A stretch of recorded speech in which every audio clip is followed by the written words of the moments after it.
पूज्य गुरुजी डॉक्टर चंद्रभानु शतपथी कर कमल नूतन साई मंदिर उद्घाटन और श्री साईनाथ भव्य विग्रह रे प्राण प्रतिष्ठा महोत्सव केन्द्रापड़ा साई विहार गरापुर जिला आरक्षी अधीक्षक बासभवन अर्थात सौभाग्य मंडप निकटरे आसंता 23 तारीख शनिवार सकाळ 10:30 समय अनुष्ठित हेबो।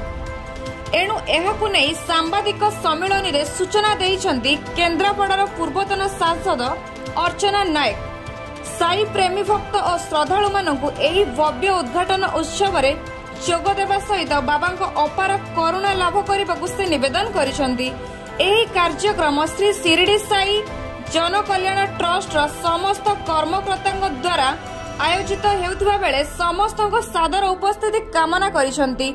समस्त सदस्य आपण माने एही प्रतिष्ठा उत्सव रे बहु संख्या रे योगदान करी साई कृपा लाभ करबाकु हेबो।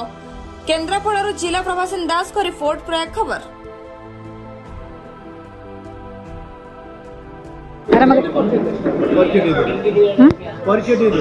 अर्चना नायक पूर्वतन सांसद। आगामी 23 तारीख डिसेम्बर 23 तारीख शनिवार दिन केन्द्रापड़ार गरापुर साई विहार एक नूतन साई मंदिर उद्घाटन होगा जाउछि एवं ओडिशार विभिन्न साई मंदिर ट्रस्ट बहु साई भक्त एथिरे जोग देबे।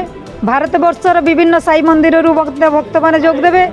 पूज्य गुरुजी चंद्रभानु शतपथी जे कि आंतर्जातिक स्तर रे जड़े साई भक्त भाव में परिचित से ए भव्य मंदिर रे उपस्थित रही साई विग्रहर प्राण प्रतिष्ठा करने सम्मति प्रदान करिसेंती।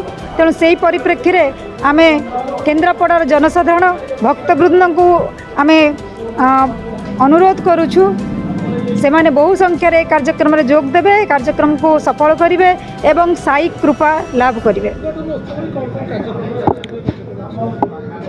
21 तारीख दिन अंकुरोद्गम हम, 22 तारीख दिन कलश शोभा यात्रा अन्य यज्ञ कार्य हम, 23 तारीख दिन तो प्राण प्रतिष्ठा कार्यक्रम पर भजन समारोह अनुष्ठित हम।